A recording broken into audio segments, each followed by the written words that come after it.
seem to be connected. Yes, it's fine. Très bien, bonjour, merci à vous toutes et tous de nous regarder en direct sur EBS. Nous sommes aujourd'hui le mardi 5 mai. Nous avons beaucoup d'annonces à vous faire aujourd'hui. I will start with the college meeting tomorrow. The college will discuss the spring 2020 economic forecast. This will be the first forecast since the introduction of measures to contain the impact of the coronavirus pandemic. It will present our assessment of the expected socio-economic impact of the pandemic on the EU as a whole, the euro area, and individual member states. Commissioner Gentiloni will be in the press room tomorrow at 11 to present the forecast, and his press conference will be followed by an off-the-record technical briefing for accredited journalists.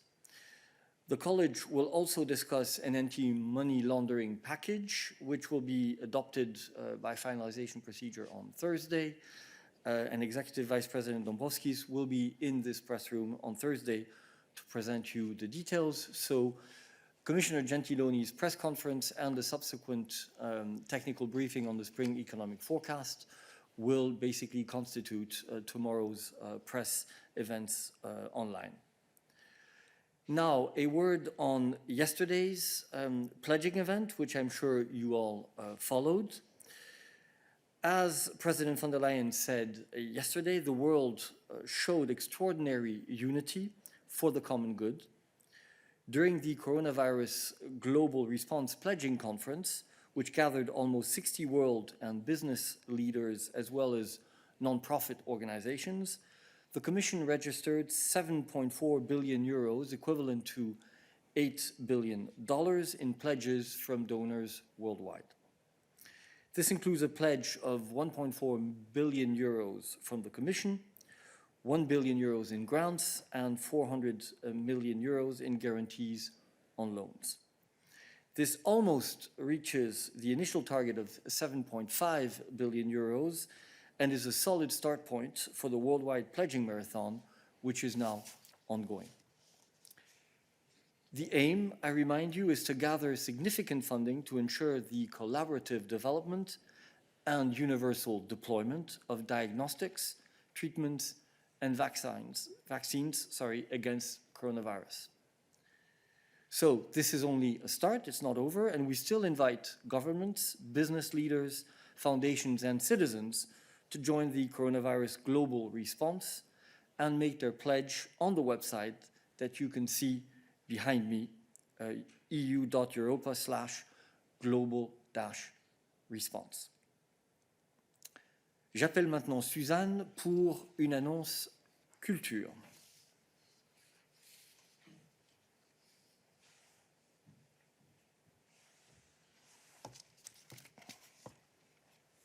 Good afternoon, everybody. The Commission will launch today a platform called Creative Unite to help all active in the cultural and creative sectors to share information and ideas more easily. Maria Gabriel, Commissioner for Innovation, Research, Culture and Youth, said, "The coronavirus is having a devastating economic impact on the cultural and creative sectors. The online platform will provide a forum for cultural and creative sectors to share ideas and initiatives and to co-create solutions thanks to their creativity in response to the crisis." The launch of the platform is a follow-up to the video conference of EU culture ministers, which took place on the 8th of April. It will offer information about cultural and creative sector initiatives responding to the coronavirus. It gives access in one single space to the existing resources and relevant networks and organizations. It also offers a curated space to co-create and upload contributions towards finding solutions together. All the links and more information is available in our daily news. Merci Suzanne. Enfin, je finis avec quelques points d'agenda. Premièrement, la vice-présidente exécutive, Madame Margrethe Vestager et le commissaire Thierry Breton participeront à une visioconférence du Conseil des ministres des télécommunications cet après-midi à 3h30. Ils échangeront les points de vue en ce qui concerne les applications de traçage ainsi que les communications électroniques sur les données afin de contenir la crise du coronavirus. Et ils auront aussi un débat plus large sur le rôle du secteur numérique dans la relance, y compris les investissements dans des infrastructures digitales ou des infrastructures numériques haut débit. La présidence croate publiera un résumé du résultat de ce débat. Then, a meeting of the EU Employment and Social Affairs Ministers is currently ongoing. They are discussing demographic challenges in the context of the pandemic and beyond, as well as the national measures taken or foreseen to mitigate the impact of the crisis on the labor markets and the economy. There will be a press conference live streamed at around 1 p.m. and journalists can register with the Council in order to ask questions. Vice President Suica and Commissioner Schmidt will participate in the Council and in the press conference.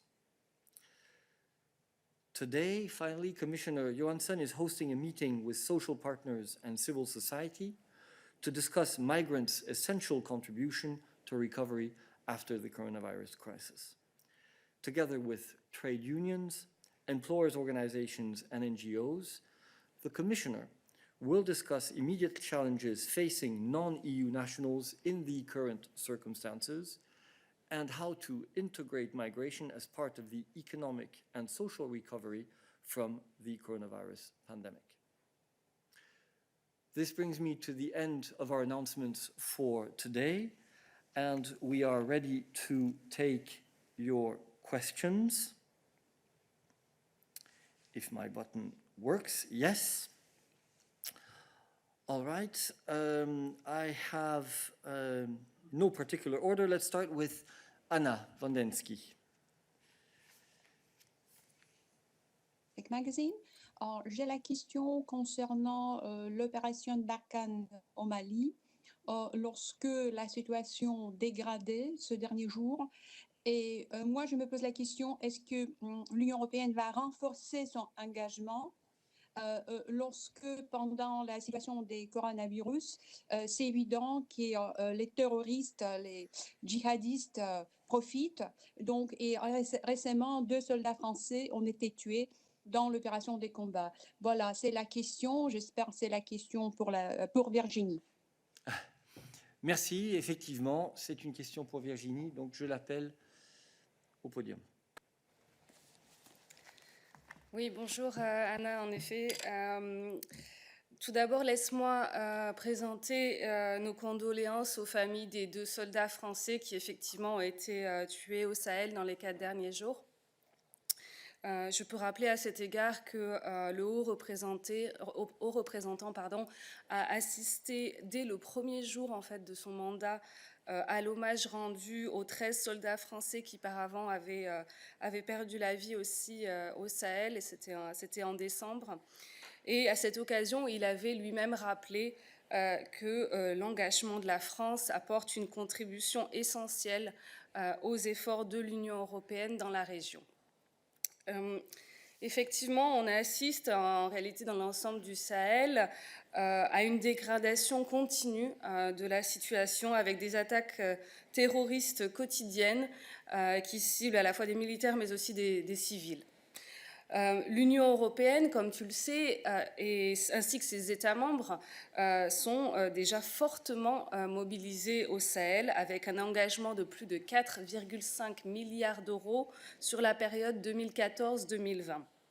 Et nous avons également, on en a parlé je crois la semaine dernière, 3 missions de la politique commune de sécurité, de défense et de sécurité. Comme cela a été annoncé la semaine dernière lors de la vidéoconférence avec les chefs d'État du G5 Sahel, vidéoconférence qui était coprésidée par le président du Conseil européen Charles Michel et le président en exercice du G5 Sahel, le président de la Mauritanie. À cette vidéoconférence, le haut représentant avait pris part également. Donc, à ce moment-là, nous avons annoncé la mobilisation d'un montant supplémentaire, donc de l'argent additionnel, un montant de 194 millions d'euros, 194 si tu préfères, pour soutenir la sécurité, la stabilité et la résilience.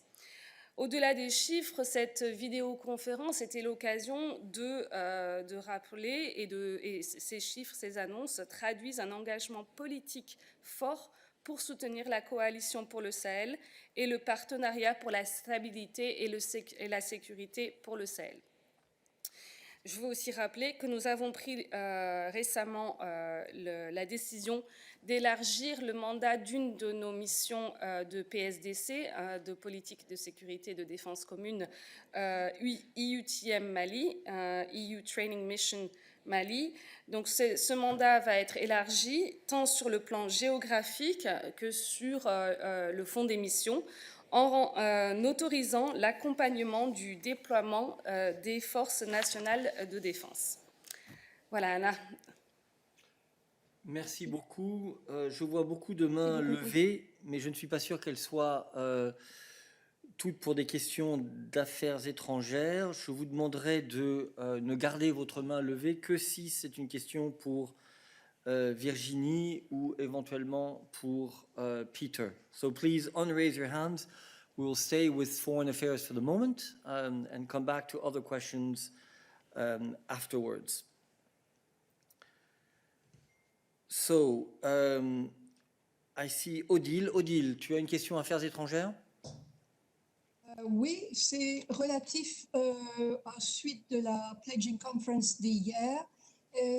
En particulier, je voulais demander, on n'a pas pu suivre ce qu'a dit l'ambassadeur de Chine. Est-ce que vous avez une traduction ou est-ce que la Chine participe aussi, d'une part? Et par ailleurs, bon, c'était une conférence très impressionnante. Et si j'ai bien compris, par exemple, la Turquie, ils ont une possibilité et d'autres pays, ils ont une possibilité de contribuer encore jusqu'à la fin mai. Hein. Alors, en ce qui concerne la traduction des propos de l'ambassadeur chinois, on va vérifier, mais je pense que oui, nous avons une traduction, nous pourrons te l'envoyer. En ce qui concerne la possibilité de continuer à participer et à contribuer financièrement à l'effort, tout à fait, oui. C'était, comme l'a dit la présidente, le début de l'effort de financement et non pas un événement unique. Donc, absolument. Merci. Mose, you have a question on external affairs. No, not exactly. It's more about European solidarity and the economic recovery of this crisis. Okay, then hold on. Patrizia, you have a question on foreign affairs? Yes. Go ahead. You have the floor. Yeah, go ahead. Your mic is on. Yeah. I would like to understand why the Chinese premier didn't take part into the video conference yesterday. He was expected, he was on the speakers list. And also I would like to understand how do you assess the absence of the United States into this pledging conference? Thank you. All right. I will pass the floor to Anna, if she is with us, on these questions. Hi. Hello. Yeah, go ahead, Anna.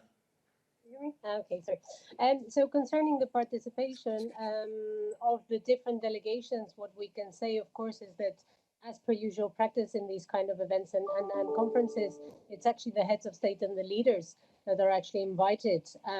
It's a country's prerogative to decide who they decide to send, and you will have been aware that we were actually a bit late publishing the program precisely because we didn't have all confirmations of the participation. So we have never, to the best of my knowledge, confirmed absolutely any participation.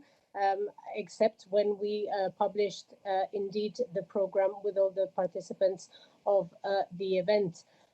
As to your second question, it's very clear that the US is also investing very heavily in research and innovation for all this important objective. And what I can tell you is that, of course, when you invite a country, you would have very much have liked that they participate, and we would only hope that the US initiatives, and for that matter of the initiatives of other countries, would actually align themselves to the objective of the ACT Accelerator, which is, as you know, to leave no one behind and to make sure that, the new tools that we must be able to develop as an international community are actually accessible and affordable worldwide, including as well for vulnerable countries. For us, this is the main aim. Okay, thank you very much, Anna. So let's stay on the issue of the conference or other external affairs issues. Oliver, you had a question. Hi, do you hear me? Yes, we hear you. Hi, Oliver. Hello. Hi, super, wonderful, it works now. Hey, thanks. Yeah, on the conference, I mean, sorry to get back to the absence of Li Keqiang. This is a disease that sprang out of China, where China is in the center of the whole global concern and reaction to it. And he's not taking part in what is supposed to be the European Commission's big funding outreach. So we would like a bit more of explanation from your part why China didn't take part in this thing yesterday. And then a second question, you didn't reach your initial target of 7.5 billion. Why did that happen? And sorry, a third one on the money. Is it possible for you to say which part of the money that is pledged is actually fresh money and which part of it is just, reprogrammed and it's actually already existing money that just gets a new heading? Thank you. Okay.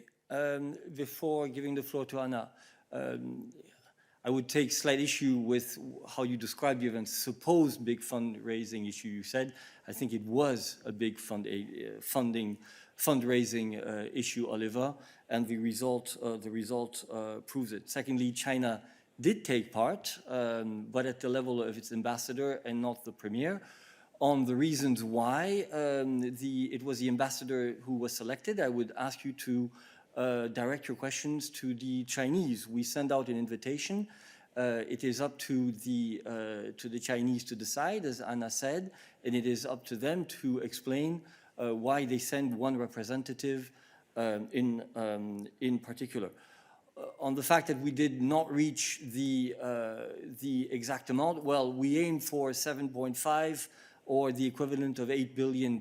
We reached the equivalent of $8 billion. Almost 7.5 billion euros. Quite frankly, we are extremely happy with the result of the conference. Honestly, it is a very significant amount, and it's the beginning of the pledging effort, not the end. So we are very confident that in the days and weeks to come, we will continue to receive contributions towards the goal.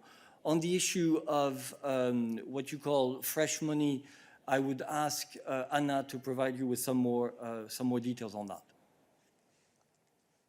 Hi, thanks so much. So what we can say is, and in this I think we have been extremely transparent, is that we would count the pledges that were done by countries, from the 30th of January, that were going, to the fight of COVID.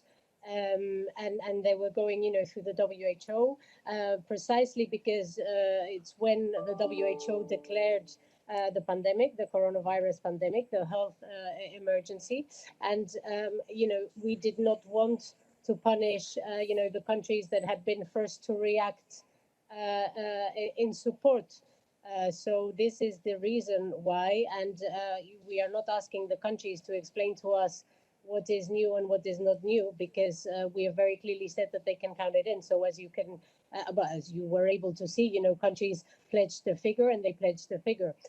Now, from what we can say from the EU side, because of course we do know what we're pledging and we have the breakdown, what we can say is that from the 1.4 billion that we pledged, and this is 1 billion in grants and 400 million in guarantees for loans.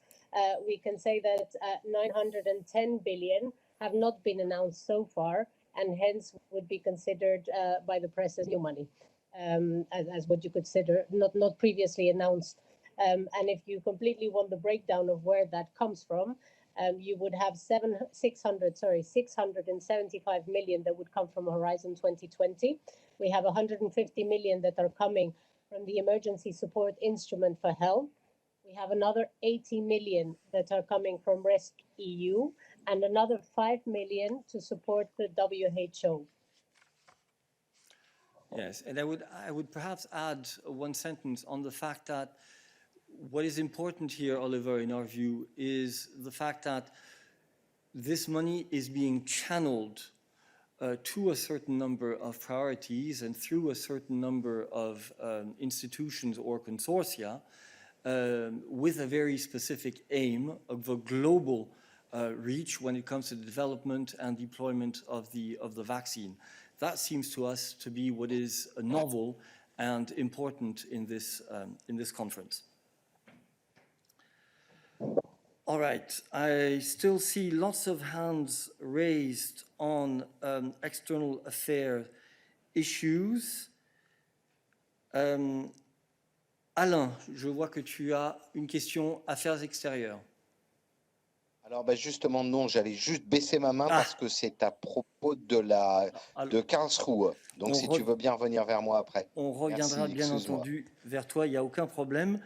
Lily Bayer from Politico, External Affairs.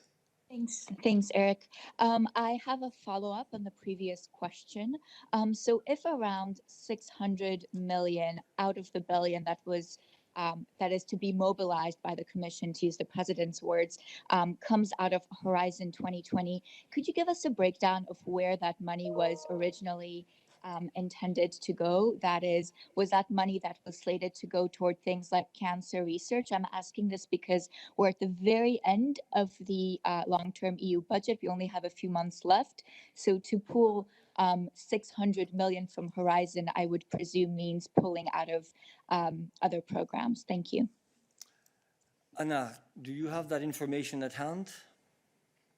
All I have is that it's internal redeployment indeed from Horizon 2020 financing, but maybe for more specific questions, I would point you to Johannes. We will Johannes, ask Johannes. maybe. Let's ask Johannes to fill us in. There's always a spokesperson to step in. Thank you, Anna. Thank you, Eric. No, it's internal redeployment under Horizon 2020, so it's not taken away from other projects that were previously planned. Also, for that matter, not from cancer, as you suggested. So no, it's internal redeployment. We have actually a fact sheet online, which gives you a very clear, it's 4 pages long, outline of where the exact 1 billion comes from. The more than 600, which are not yet previously announced, as Anna explained, and the 325 that we had already announced previously, which are already in calls out there. But it's all very clearly detailed on the fact sheet. I'm happy to send you the link. Okay, we will send you the link. Thank you very much. James Wilson, is your question on foreign affairs? You have the floor. It's a follow-up again on the previous 2 questions. I wanted to ask, can you clarify which donors have pledged to the coronavirus global response who come from either China or from Taiwan? Thank you. I'm not sure I understand your question. It's very simple. The Commission is inviting donors to pledge to the coronavirus global response, according to your press release. Can you give me details of donors from China, either individuals, corporates, or government, and which donors come from Taiwan? Okay. All right, I will ask Anna if she has any detail to provide on this, but my understanding was that there was one contribution for the moment. But Anna, any further details you can provide on this? Yes, I mean, from what we know, it was China, of course, that made a contribution. We've made available, as you know, a link with an interactive map, a map where you see the contributions that were pledged from each of the countries. They're indicative figures that still need to be double checked, of course, and this is usual practice as well in these kind of events. And we're looking to be able to give an overview, shortly. But I mean, yes, we can confirm that China was one of the countries that participated and pledged. And Taiwan? I am not sure about Taiwan. You know that countries and organizations and the private sector are also, we ask them to register electronically their pledges. So one thing is the ones that, intervened. But many more can, of course, pledge online. And since this is an ongoing exercise, as very rightly Eric pointed out, we're still going to collect and register, we're going to register the pledges until the end of May. So that's what we can say. So thank you. The short answer is the amount you see on the map, as far as I understand, is the contribution of the Chinese government. There might be other contributions forthcoming later on, either from China or from other countries, private or public organizations. This is an ongoing story. Okay, I have Jan Strupczewski, difficult name. Jan, is your question on foreign affairs? No, it's actually about the ruling of the German Constitutional Court. We will come back to that. Thanks a lot. Okay, Athanasios, is your question on foreign affairs? No? Okay. Then we come back to Mose, who had another question. Yes, thank you, Eric. I think my questions are linked to European solidarity. One question is about the EU ban on export of protective personal equipment to non-EU countries. There have been reports in media that, for example, Belgium did allow export of such equipment to other countries. And I would like to ask in which way this ban is, controlled by the Commission. How do you follow up this? And the other question is Mose, sorry, but we can hear you badly. We can hear you quite badly today. You need to make sure your microphone is well oriented. I understand your first question is whether we control what you call the ban on exports of personal protective equipment. Let me just reply to you that there is no ban. There is an authorization scheme for exports of personal protective equipment. And this authorization scheme is actually handled by the member states, not by the Commission. And the member states inform the Commission both of decisions to authorize exports or not to authorize exports. But we are not involved in the actual decision taking. What was your other question? Okay, I hope you can hear this question. You know, I think it was raised last week. It's about so-called tax havens and whether companies in those tax havens receive, EU aid or state aid in order to weather the crisis. And I think you said that okay, the EU list only include tax havens outside the European Union. But as we know, there are some countries, member states like Ireland or Netherlands, also considered as tax havens. And so I wonder, after all, whether the Commission will have a look at this. Mose, we've answered that question extensively last week, and there's absolutely no change in our position. It is your own wording in terms of considering whether a country inside the European Union is a tax haven or not. There is freedom of movement of capital within the European Union, and we have already said that the list of tax havens that the EU adopts and which can be used as a basis by member states for their state aid decisions can only include countries outside of the European Union. There is absolutely no change in our position compared to last week on this. Okay, now, Alain, nous revenons vers toi. Je pense que tu avais une question sur le jugement de la Cour constitutionnelle allemande. Oui, absolument. Bonjour tout le monde. Oui, ben, je voudrais bien avoir votre assessment sur le ruling de ce matin. Est-ce que vous pensez qu'il va mettre à mal les possibilités de soutien de certaines économies? Quelle est la réponse à apporter à la Cour? Hein, je sais bien que c'est pas, vous n'êtes pas directement concerné, c'est à la BCE que ça s'adresse, mais la Commission compte sur la BCE pour un certain nombre de moyens d'action. Bref, est-ce que cette décision des juges tombe mal? Je ne vais certainement pas rentrer dans des jugements sur le timing de la décision de la Cour ou pas. Je vais simplement te donner notre réaction initiale, tout simplement parce que, comme tu le sais, le jugement de la Cour est tombé ce matin peu après 10 heures. Si tu permets, je vais te le lire en anglais pour être précis, vu que c'est dans cette langue-là que nous avons préparé notre réaction initiale. Donc, notwithstanding the analysis of the detail of the German Constitutional Court's decision today, we reaffirm the primacy of EU law and the fact that the rulings of the European Court of Justice are binding on all national courts. The Commission has always respected the independence of the ECB in its implementation of monetary policy. We will now study this national judgment of the German Constitutional Court in more detail. Étant donné la complexité de l'arrêt et le fait qu'il nous est parvenu peu de temps avant midi, bien entendu, pour l'instant, c'est notre seule réaction sur ce sujet.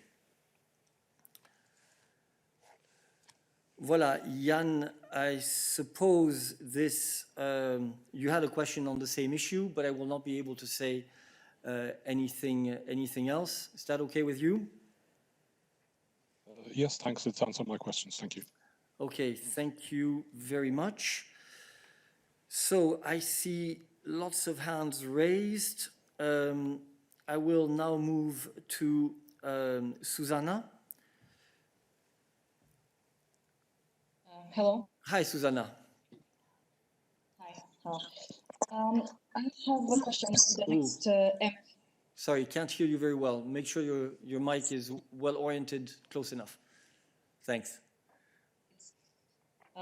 Is that okay now? Yeah, go ahead. Okay. So my question is on the next MFF. Well, President von der Leyen is today meeting the Conference of Presidents at the European Parliament. And yesterday we saw that the MEPs once again asked for a contingency plan, and they reaffirmed the risk that the EU leaders might not find an agreement in time for the next MFF. So I'd like to understand, first of all, what is the state of play? When are you going to present this new proposal? When are you going to present also the proposal for the new fund, the new recovery fund? And since the Prime Minister Costa a 1 week ago said that actually President von der Leyen would do it tomorrow, why is not the Commission presenting it tomorrow? Thank you. Susanna, I believe I've answered this question around 1 million times here on the podium. What the President said in the press room just after the European Council video conference that took place was that she was aiming to present the proposal in the 2nd or 3rd week of May, but that this depended on developments in terms both of the preparations and the contacts with the member states. Now we are still in the 1st week of May, so the proposal will not come tomorrow. It will come when it is ready. As you can imagine, this is an extremely important and complex proposal because, as you yourself pointed out, it combines both elements related to the multi-annual financial framework itself and to the recovery instrument and the interplay between the two. So a lot of work is ongoing. The state of play is that the Commission is working very hard on this proposal, and we will put it forward when it is mature and ready to be discussed by the college. And on what the MEPs asked for the contingency plan? Sorry, I didn't understand. I must admit that I didn't hear the beginning of your question. Look, I have no comments to make on what members of parliament will have said this morning. The president has laid out our plans in terms of the overall direction very clearly. In the college readout last week, we came back to this issue, saying that we recognized fully the fact that there was a need for a bridging solution for, broadly speaking, the second half of the year when it comes to triggering and fostering investment. And this is a part of the ongoing reflections. Okay. Right. Any other questions on this issue? Although I must admit, I'm not sure I will be able to go any further. I think we'll move now to David Carretta. Merci Eric et bonjour. Bonjour. Si je peux retourner sur la décision de la Cour constitutionnelle allemande, même si tu ne peux pas commenter plus sur la substance, qui a la compétence de, comment dire, comment ça marche en termes juridiques si une cour nationale ne respecte pas le droit européen ou les décisions de la Cour européenne? Est-ce qu'il y a une procédure d'infraction qui est ouverte? Est-ce qu'il y a un recours devant la Cour de Luxembourg? Qui a la compétence de prendre ce type de décision? Merci. Alors, j'appelle mon ami Christiane sur cette question d'État, enfin, sur ces questions de droit.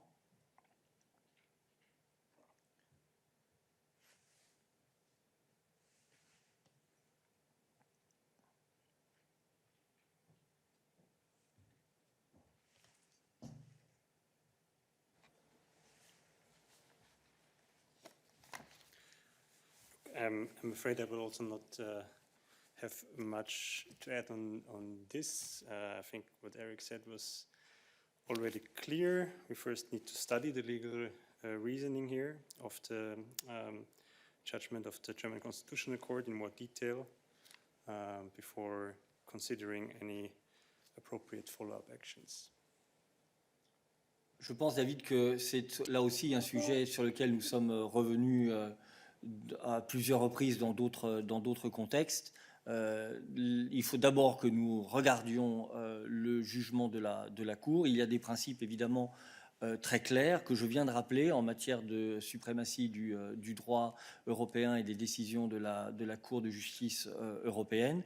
Donc nous allons étudier cela avant de voir si des décisions devaient s'imposer. Oui, je peux avoir un bref follow-up parce que la décision de la Cour constitutionnelle allemande donne 3 mois de temps à la Banque centrale européenne et c'est une affaire pour prendre une nouvelle décision et justifier sa décision sur la base de différents principes, etc. Mais je veux dire, il y a une échéance, 3 mois, après lesquels la Banque centrale allemande va être obligée de vendre les titres qu'elle a achetés par compte de ce programme de la BCE. Et donc, il y a une échéance assez proche, je dirais, qui pourrait avoir des conséquences en termes de stabilité financière pour le reste de la zone euro. Et donc, je comprends bien que vous allez étudier la substance, mais vous voyez j'imagine que vous voyez qu'il y a un problème. Quels sont les temps pour décider si on fait un recours devant la Cour de Luxembourg, si on fait une procédure d'infraction, etc. Parce que là, il y a tout un système qui risque de s'effondrer. David, je comprends tout à fait ton propos, mais tu comprendras bien aussi que ce n'est pas 2 heures après un jugement et en salle de presse que nous allons commencer à détailler des réactions, des options, etc., etc. Tout simplement parce que le sujet est effectivement d'importance. Il demande à être étudié suffisamment en détail, tout en tenant compte, bien entendu, de l'horizon temporel que tu as évoqué. Mais malgré cet horizon temporel, ce n'est certainement pas maintenant, ici, sur le podium, que nous allons commencer à évoquer l'une ou l'autre option ou l'un ou l'autre calendrier. Voilà. Alors, je vais maintenant, nous allons changer de sujet, si vous le voulez bien. Je vais passer... je demanderai à tous ceux qui ont déjà posé une question, par exemple Susanna, de désactiver leur main levée, sauf si évidemment ils ont une autre question par la suite. Merci, ça me permet de mieux gérer les choses. Griselda, bonjour. Bonjour, merci beaucoup. Écoute, c'est toujours sur Calrouge. Moi, je comprends très bien que c'est délicat. Mais j'aimerais savoir, est-ce que l'analyse sera prête pour que le ministre de l'économie puisse en parler le 8? Est-ce que vous croyez que vous pourrez présenter une position juridique, analytique, politique sur les implications pour l'euro dans la prochaine réunion de l'Eurogroupe? Tu peux être certaine que la Commission ne va certainement pas perdre un seul instant dans l'analyse de ce jugement. Te dire à quel moment exact cette analyse sera terminée n'est vraiment pas quelque chose que je peux faire aujourd'hui. Tout simplement parce que, encore une fois, nous venons juste de recevoir le jugement. Mais nous n'allons certainement pas perdre de temps dans notre travail d'analyse sur ce point. Et est-ce que nous devons interpréter la prudence et le temps nécessaire comme expression de la préoccupation institutionnelle face à la situation? Je pense que tu peux l'interpréter comme le sérieux avec lequel la Commission européenne analyse toujours les décisions juridiques qui touchent aux politiques communautaires. Merci. OK. I would now like to move to Angelo. Hello, can you hear me? Yes. Yes, good afternoon, Eric. It's about the data on emission trading system. According to, so it's team, I think. According to some preliminary assessment from last week, the decrease of the emissions from industry is the most significant since 2009. Are these official data confirming this performance? Tim. I'm afraid that I don't have the historic year-on-year changes in my head, so I'll have to check and get back to you on those. But indeed, it's a good reduction this year, and as you saw, there was a quote from the Executive Vice President taking note of this and welcoming this news. Okay. Any other questions for Tim whilst he is on the podium? I would ask you only to keep your hand raised if it is a question for Tim.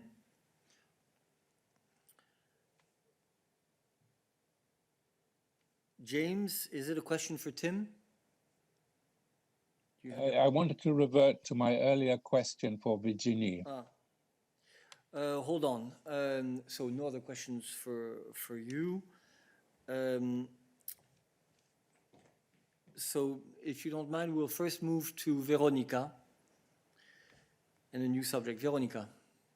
Hi, I have a question on the voucher system for cancelled flights. There has been a discussion whether the vouchers have to be accepted instead of compensation of money. So what is the position of the Commission concerning these vouchers?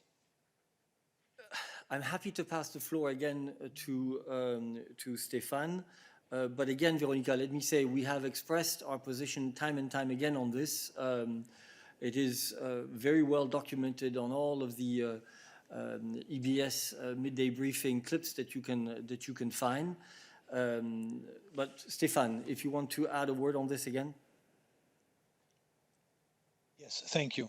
Indeed, our position is that in the context of a cancellation of a flight, a passenger normally has the right to either reimbursement or a rerouting.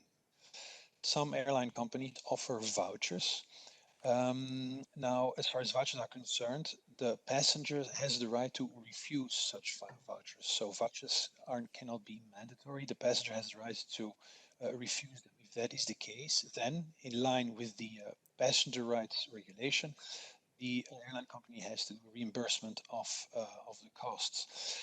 Now, of course, it is we are very much in favor of having vouchers which are attractive, and there is, for instance, the case of Denmark, which offers vouchers, the guarantee against bankruptcy, which makes the vouchers more attractive. So that could be a way of handling such requests. But as I said, vouchers, the passengers have the right to accept or refuse vouchers.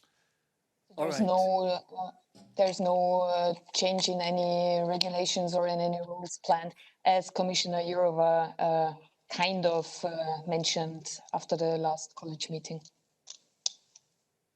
Well, I think we will, as you know, the Commission is working on guidelines in the area of tourism, is working in the area of transport. What is always very important is that we try to ensure as much as possible a very balanced approach between, on the one hand, the rights of passengers that find themselves in a difficult situation, on the one hand, and on the other hand, the very difficult economic situation in which airline companies find themselves. So this is a balance that has to be found. What I just explained is the position that we have to date on this. Okay, thank you. Okay, this is an issue on which we have nothing to add compared to what we have been saying for a long time now. I would really plead that you refer all of you to the lines and the messages that Stefan has been very consistently passing here in the press room over the past weeks. When or if there will be developments, we will of course immediately inform you. So I would now like to pass to Athanasios, who had raised his hand right at the beginning. Athanasios. Yes, that's right. Thank you, Eric. It's on competition and state aid. Yes. And my question is, we have read a lot of decisions from the Commission concerning state aid requests by member states. I've been through this list for a while. I don't see any coming from Cyprus. So I was wondering, is it that you did not receive any such requests from Cyprus, or are you still considering some requests that you did in fact receive? Which of the two is the case? Thanks. I think Ariana has a very clear line on this in terms of not commenting. Well, what I can say is that the Commission is in contact with Cyprus authorities on possible national support measures. In general, the Commission is assessing these measures notified by member states linked to the consequences of the outbreak as a matter of priority. And that's all we can say on these issues. Right. But no decision has been taken. So you got some and you are considering it. Thanks. Well, it's not what I said. I said we're in contact, and I think I cannot. We're in contact with the Cypriot authorities. Yes. We're not saying that we are considering proposals which would have been made by the Cypriot authorities. There's a slight nuance there, which I'm sure you will appreciate. Okay. Thanks a lot. Any other questions on competition for Ariana while she is on the podium? I see Valentina Brini. Valentina, is it on competition? Yes. Go ahead. Hello, can you hear me? Yes, we can. Hi.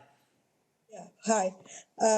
So thank you. I wanted to ask you if you are working on a new framework for new easing of the state aid rules and for the recapitalization, and on which conditions are you working on? Well, yes, as as I have had the occasion to say last week, indeed, we have been consulting member states on two proposed amendments to the temporary framework of state aid. One has been sent for consultation on the 9th of April, and it concerned recapitalization measures. The second one was sent for consultation on the 24th of April, and it concerns the possibility of introducing subordinated debt as a tool in the temporary framework. We are assessing the replies of the member states. It is a complex matter, so we're looking into it right now, and we cannot prejudge the timing or outcome of this ongoing assessment. Okay, thank you. Any other questions for Ariana? I see that James and Jan still have their hand raised, but I don't think it's on this. If you can unraise your hands. I know Griselda has a technical issue. She just SMS'd me. Any other questions on other subjects? David, you had been asking for the mic for a while, so you have the floor. David. Yes, David Price, Your Democracy. I had two questions. The first one was, I haven't heard from my last question if anything is happening on the commemoration of European Solidarity Schuman Day, of which there was supposed to be some intensive discussions on European democracy and various other things. Is anything happening this weekend, or is anything being postponed for later in the year when we can discuss these important questions? Second question is on censorship on internet. Okay, if your first question refers, as I understand it does, to the conference on the future of Europe, obviously the start of the conference on the future of Europe is postponed, but there will definitely be a moment to hold these intense discussions on the future of Europe in the context of this conference. In also taking into account, obviously, all of the recent events. There will be activities, of course, on the 9th of May, organized in particular by our representations, but obviously taking into account the constraints under which we all operate, and messages from the European Commission and I'm sure other EU institutions. Is anything being done in Brussels, particularly? I don't have the exact program in terms of what the Commission representation in Belgium would be doing, David. We can contact you bilaterally on that. The Commission itself, as a headquarters organization? Well, we are basically close to external visitors, as you can understand, and you can expect that there will be some messages which will be broadcast on that on the occasion of the 9th of May. Okay. On your question, your second question was on? Yes, there's been some discussion about the, for example, YouTube is banning any discussion which criticizes the WHO. They've taken down other YouTube, which is very relevant about the statistics of COVID problems in different countries. And so the whole discussion on the economics and the politics of the COVID problem are being curtailed by YouTube and other large international info tech companies taking down important information. Has the Commission reacted to this policy?